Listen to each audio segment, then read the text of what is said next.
Welcome, everybody. We are going to just wait for Amanda to turn on her video and her audio, and we will be live. There we go. Welcome, both of you, Alex and Amanda. Thank you so much for taking the time and for being here. We are all super kicked about this session. We have all been getting a lot of newsletters, trying to start a lot of newsletters here, probably too. So, this session is going to be of great, great value to us. I'm going to hand it over to Amanda, who's going to start by introducing herself, and then we'll take it away from there. Over to you. Hi, everyone. I am so excited to be here in 2023 talking about newsletters. That is because I started an email newsletter company back in 2009. I raised 9 million in venture capital for it and grew it to over 1.2 million subscribers before selling it in 2017. And back when I was raising a lot of venture capital, I remember so many VCs said, email is dead. Email is no longer going to be of value. Everyone's going to mobile, everyone's going to texting, and then there was social media. And the reason why I'm thrilled to be here with you in 2023 talking about this is because I was right. What was I right about when I was starting my email newsletter company? Is that there is something really perfect about the way email, when done right, gives you the right amount of information at the right time in the way that you want it on your terms. It's just from a utilities perspective, such an unbelievable, powerful business tool. So I am here today really kind of as the old school newsletter builder. I've been at this for so long in one form or another, probably since 1999, like at the beginning of the digital internet thing.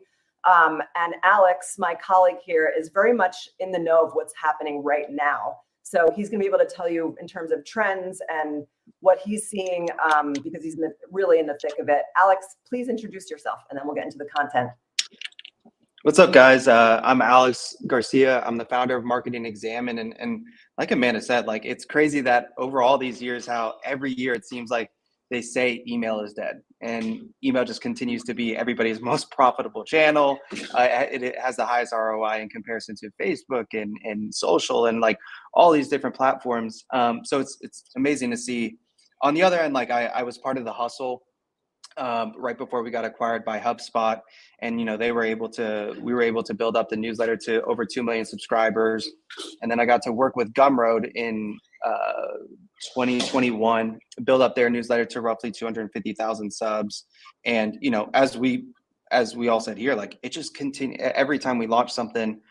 We just continue to see the power of email, and specifically newsletters, and using it as an extension of the brand and not as an extension of sales. So this is going to be an awesome conversation. Like Amanda said, like I obsess over newsletters. We're building Marketing Examine right now, which is a media company with 5 different publications, all around marketing and growth and expanding very soon into other categories. But no, yeah, I'm so pumped to talk about this. It's something I'm super passionate about. I know this is something Amanda dominated years ago. So, I mean, I put together a small slide or small presentation that I love, that me and Amanda are going to go back and forth on and kind of talk about the power of B2B newsletters. So, Amanda, if you got nothing else, I'll jump into it. Yeah, actually, just real fast for everyone who's here. So this is a half an hour long session, and we are going to crank on this material speaking to you for the next 10 minutes or so. But then we really want your questions, because frankly, that's always my favorite part of any presentation like this is the real life stuff that you are all. And I think because of Alex and my experience, we really have the tactical stuff down. So I think, any tactical questions that you have, we really look forward to telling you how we did it, because I had to learn the hard way back in 2009. Were any of you even like in college yet? So hopefully all of my failures can become your much faster successes. Alex, let's get into the material. Sweet.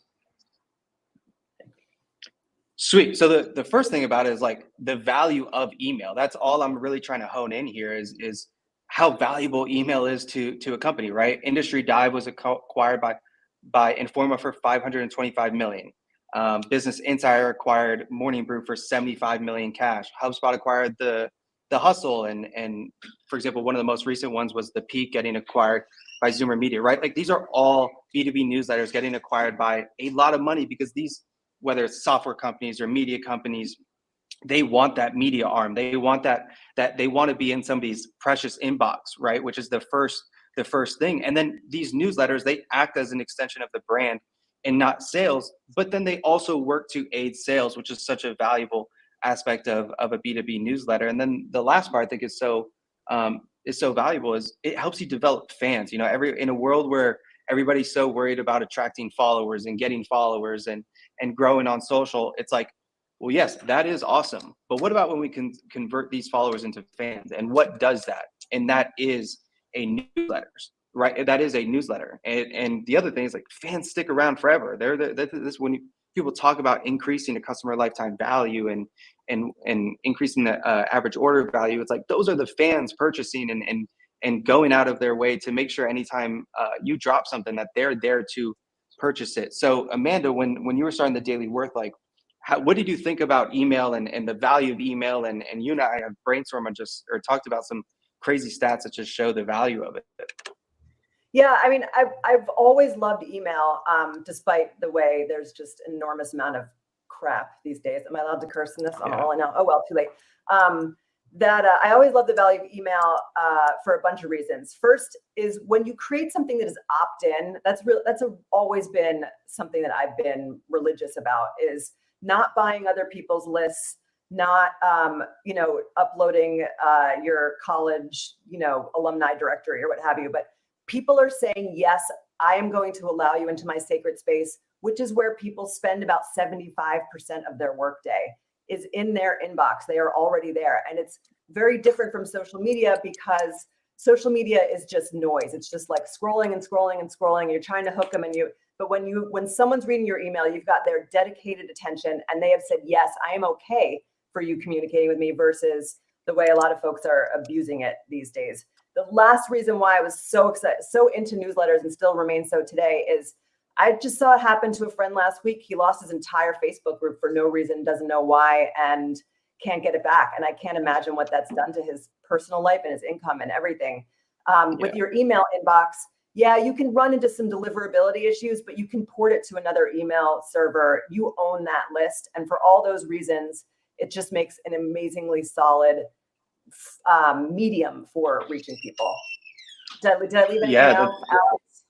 No, I just think that's one of the interesting things that you and I spoke about. I think it was last week about, social media is a rented audience and your email is owned, right? And if the algorithm changes tomorrow, it's like you got to like the landlord essentially jacks up the price and you got to pay him more to get in front of people. Email is not like that, and like you said, sometimes you face deliverability issues, but if you got 100,000 people on your list, you have 10,000 people on your list, the second you press send, like it is going to all of their inboxes. And that is such a powerful thing. And so what I want to dive into next is, what makes a B2B newsletter unique? And I think it's three things. And then at that intersection is the best B2B newsletters. The first thing is a unique value proposition. When Morning Brew and the Hustle got started, their value proposition was the fact that you didn't have to watch the news, right? Like you got all the news delivered to your inbox in 3 minutes, 5 minutes. And so you could be caught up to date with what's relevant to you in just a few minutes. The other part is having a unique voice, right? People connect to people. I think that's like a trending thing now, where it's like people follow people over institutions. And so having a face to a newsletter, having a personality behind a newsletter is very compelling when you're trying to start a successful B2B newsletter. Then the third thing is you have to have actually, can I just emphasize that? Having your personal brand and telling your story is actually really, really important, because there's so little trust and there's so much skepticism. Anytime any of us are doing anything, people are like, are you actually trying to educate me, or are you really just trying to sell me something? And so the 100%. More you can boost up your brand and become someone that is trustworthy, and being trustworthy, not just acting trustworthy, is something that will make people even more loyal and more wanting to open up because they feel a connection to you. Sorry, Alex. 100. No, you're good. The last part is a consistent theme. And I think that's important because the way I like to think about newsletters is, how can I bring a TV show to someone's inbox? How can I create a repeated expectation that anytime they see one of my subject lines in their inbox, right? They know what they're getting. They know what I'm going to deliver to them, and therefore they always want to consume it when it shows up. And so, Amanda, like when you were starting the Daily Worth, like how did you think about making your newsletter unique and making it stand out in like the sea of sameness that we see all the time? Yeah, it's funny. I had wanted to start an email newsletter company for years and years and years, and I didn't know what the content was.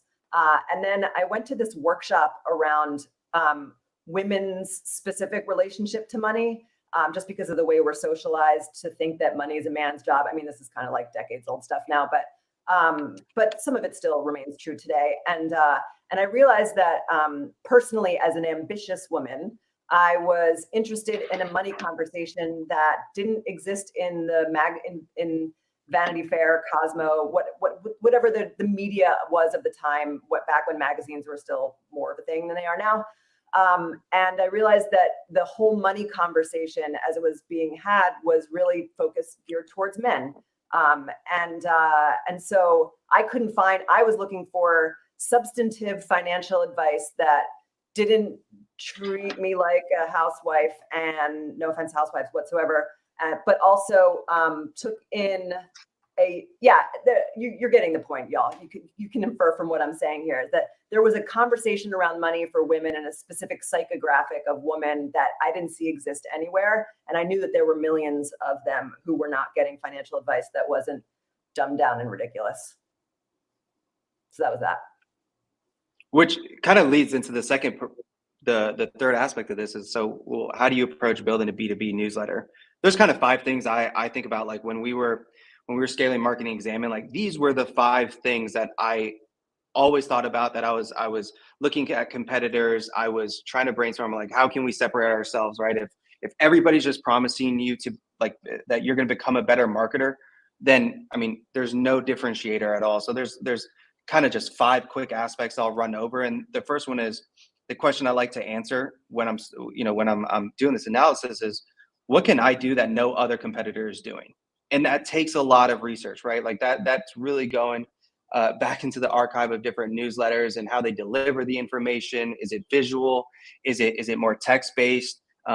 There's a lot of, for example, like data-based newsletters, but then there's Charter, which I'm sure a lot of us has seen, where it's a visual first newsletter, and it completely separates itself from the competition. The other aspect is, how can it be one of one?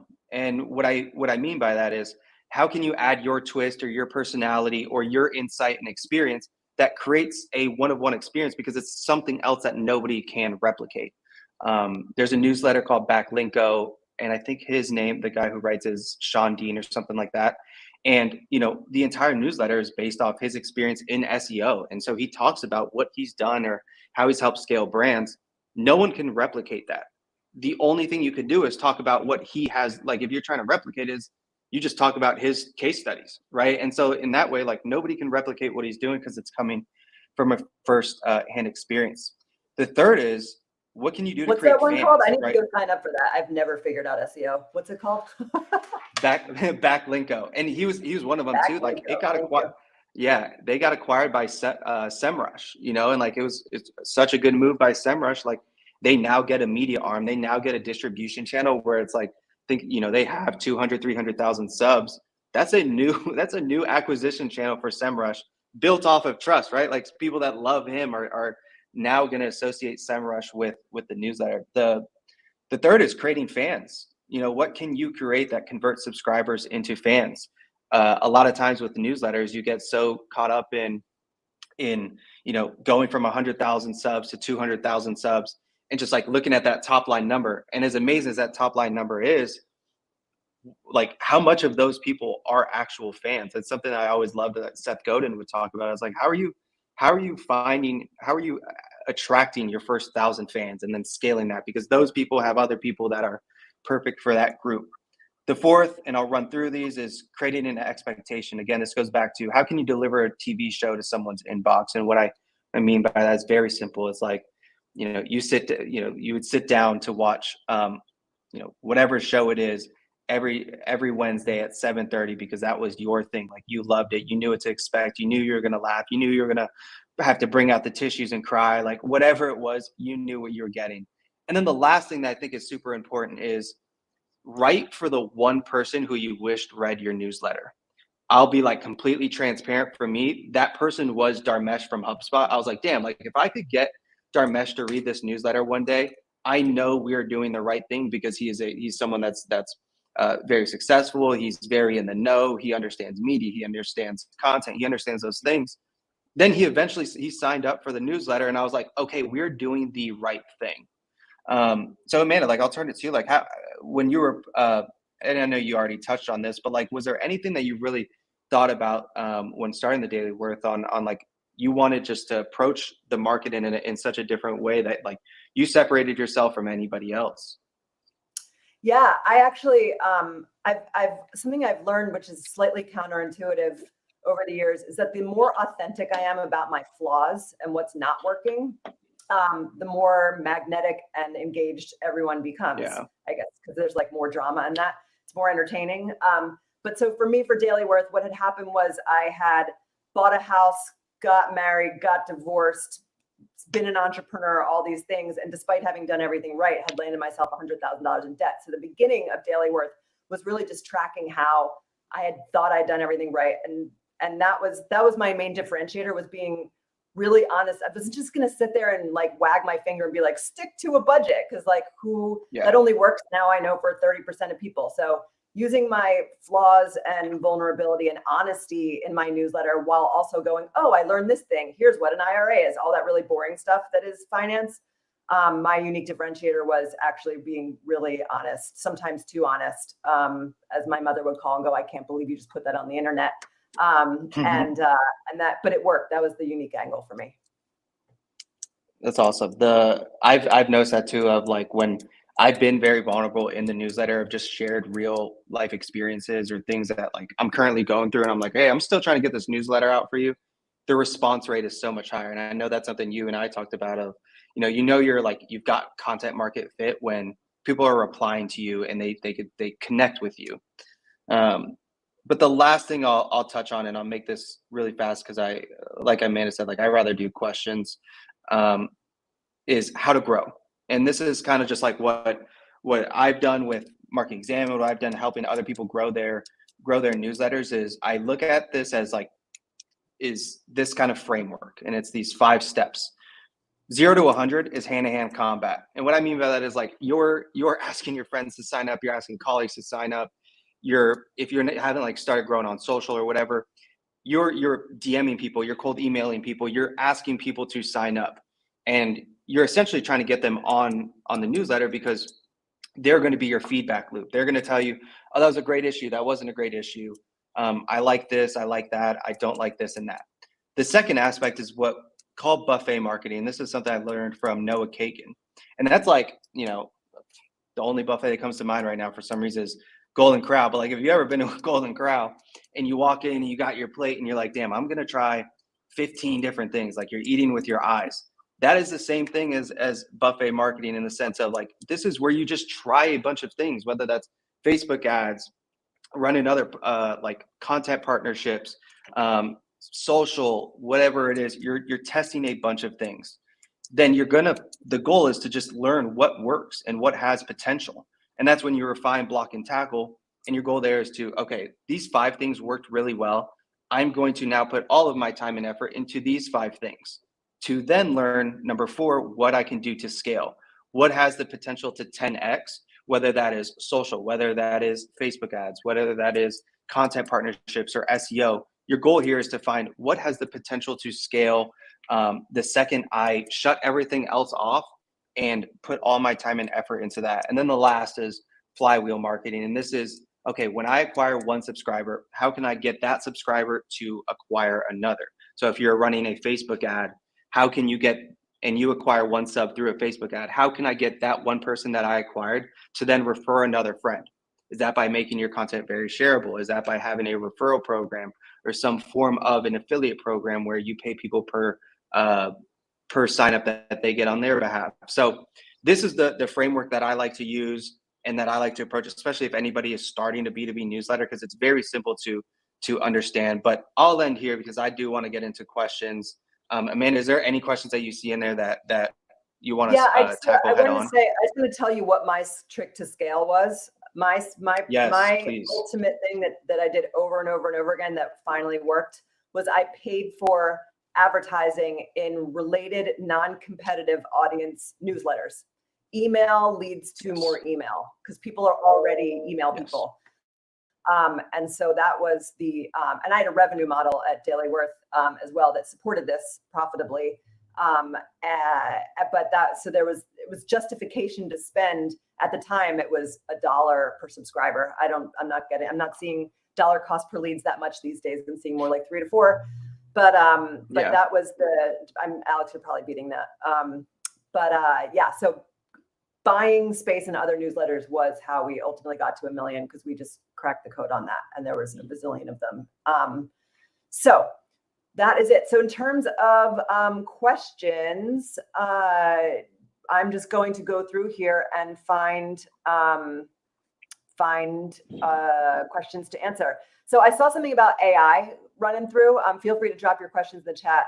I want to caution everyone in terms of misunderstanding what AI is really good for. We think it's just going to replace our cognition, which it's not. I'm sure there are people who are doing this, but ultimately, I don't believe saying write an article on the 3 reasons blue is the best color for your button and then putting that into your newsletter and AI wrote it. That's not really what it's good for. It's good for solving problems, creating an outline, giving you some maybe new ways to say things. But if that's by definition, it's not unique if it's coming out of AI. And that's what Alex said is the number one thing is your unique perspective and your unique voice. And AI is never going to be able to do that for you. 100%. AI just replaces terrible content. It's not going to replace it. It's not going to replace a great writer or somebody with a great personality. Yep. Marissa, I'm seeing you're skeptical about paying for ads in newsletters like 3,000 to 5,000. Usually what you can do is you can do a test segment, like say, I just want to send a 3,000 and then you can get it. Maybe what can I get for 500? What can I get for $1,000? And then you can back of the napkin, do the math on how many opt-ins you got and see if it checks out. You want to know your cost per lead, your cost per subscriber as it fits into your overall business model. And that's how buying advertising can be good, but definitely not dropping 20 grand on something and having no idea how it's going to perform unless you have money to burn. There are also a few tools that you can use. So like there's Upscribe by Sparkloop, where they have like creator partner networks where if I recommend Amanda's newsletter, Amanda could recommend my newsletter, and you could kind of like do this at scale with 10, 15 newsletters if you want. You could also set a cost per lead, and you'll only pay for leads at that price. ConvertKit does this as well, and Beehive does this as well. So like those are some tools you can use if you don't want to, drop $5,000 and you just want to set a budget and be like, okay, I'm paying $1,000 and my goal cost per lead is $2. Like they will help you do that. Alex, how important do you think having a lead magnet on the other side of what it is that you're driving to versus just saying sign up for my newsletter? No, like we are actively filming ads right now for different lead magnets because like the idea here is 2 parts for me, and I'll just tell you guys what we're trying. So like with Marketing Examine, we do deep dives and playbooks and marketing playbooks, case studies. So we are trying 2 things. We are trying one, what if we just take some of our top marketing playbooks that we've ever put out, the ones that have the highest amount of traffic, et cetera, and we package it as a lead magnet, right? And that is one of the things we're doing. The other thing that we're trying is, what if we, again, our newsletter is centered around growth marketing. What if we create like a small 5-day email course where we walk you through email, through CRO, through paid ads, through organic social, and it's this free email course.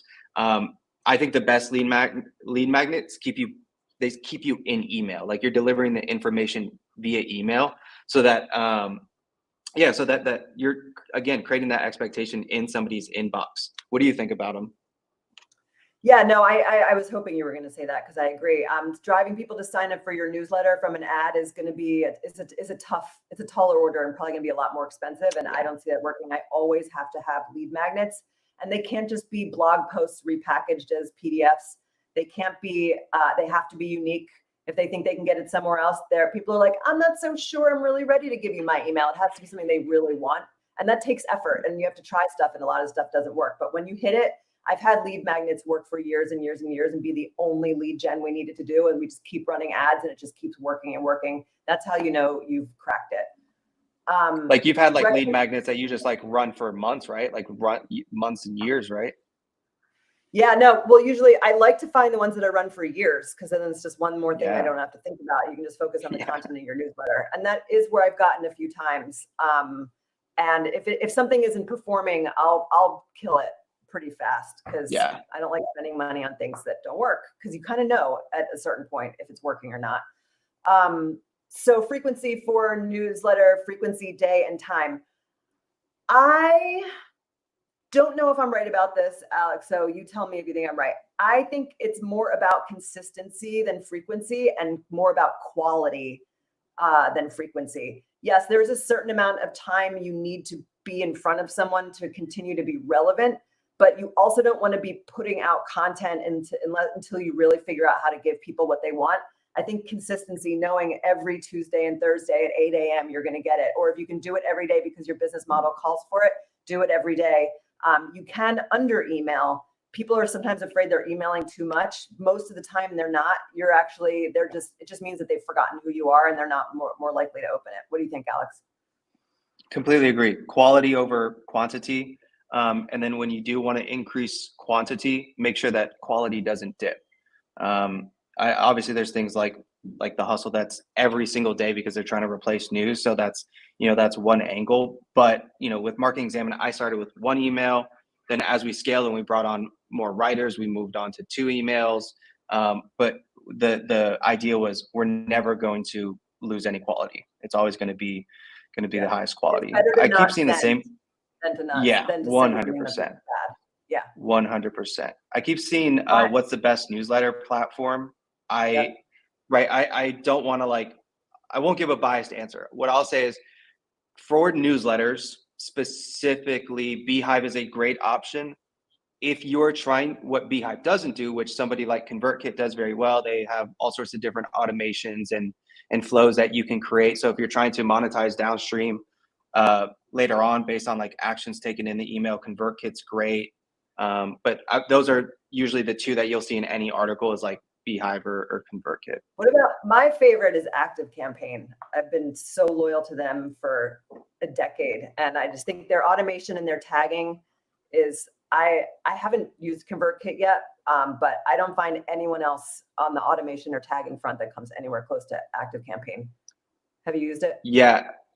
I have, and ActiveCampaign is great. If I remember correctly, the hustle did use ActiveCampaign for a while before switching over. I don't remember to who, but no, it is phenomenal. For Beehive specifically, the guys who built the team that built Beehive is the team that scaled Morning Brew. So they went on to build Beehive. So it was they know what they're trying to build, just a newsletter specific platform. That's why I said if you're just doing a newsletter, Beehive is a good option. If you're doing other things, there's other good tools out there. So the last question that I see is, how broad or narrow should the theme be for the newsletter? I was trying to grow an email list to over 1 million. I had a very specific objective, looking at what other comparable companies were doing in the space. And in order to be able to get anywhere close to 1 million, I knew I needed a population of about 30 million. So I was just doing the math in my pro forma projection models using conversion metrics that I knew were reasonable. And so you can kind of back yourself into it. You want to figure out how big are you trying to get and why, and then what is an audience that's 30 to 50 times bigger than that. And that's how you kind of figure out what the outer rungs of your topic and your demographics and your psychographics of who you're talking to. If you make it too niche, it's really hard to grow because you got to reach so many people for it to resonate with. But if you go too big, then you don't actually have any teeth and you're not relevant. And that's that. Yeah, I second that. I think it's so much based on your goal. If you really do just want to have a niche newsletter that talks strictly about Harry Potter, actually that probably has 30 million people that love Harry Potter, but you could go as niche as possible if you just want to have a small audience that feels like a another family that you could talk to about and nerd about. But yeah, if you're trying to sell it or if you're trying to use it as something that grows your company. And yeah, you want to figure out something that the multiple is there, that you could reach, you could cast a wide net. Thank you so much, Alex and Amanda. There are so many more questions, but what I will do, guys, is I'm going to get them to answer these questions and I'm going to send it to you after the session is over in the recap email. Thank you so much for your time, both of you. This was amazing. I wish we had more Of time. course. Thank you. Thank you I'm so Amanda much, guys. Steinberg on Twitter if you want to go find me there. I'm there sometimes. So you can hit me Absolutely. up. Everybody Thank else, you. we'll see you in the